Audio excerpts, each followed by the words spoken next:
কল্পনা করো শহরের ভিড়, হর্নের আওয়াজ, ধোঁয়া সব পিছনে ফেলে তুমি চলে এসেছো এক শান্ত নদীর ধারে, যেখানে শুধু হাওয়া, জল আর প্রকৃতি।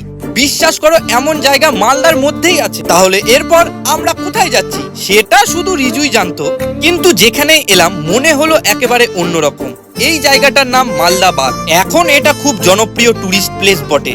নদীর ধারে শান্ত পরিবেশে কিছুটা সময় কাটাতে চাইলে এটা পারফেক্ট। এখানে এসে আমি প্রথমবার সামনাসামনি দেখলাম সেই বিখ্যাত আই লাভ মালদা লেখা। আগে শুধু ভিডিওতে দেখেছি, কিন্তু এবার সত্যি মনে হলো ওয়াও।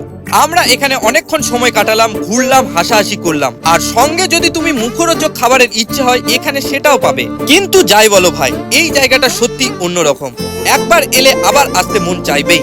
তাহলে তুমি কি মালদা বাঁধে এসেছো? যদি না এসে থাকো তাহলে একবার ঘুরে যেও। শহরের কোলাহল ভুলে যাওয়ার সেরা জায়গা এটা। শহরের ধোঁয়া নয়, চাই নদীর গান। মালদা বাঁধে মেলে শান্তির প্রাণ।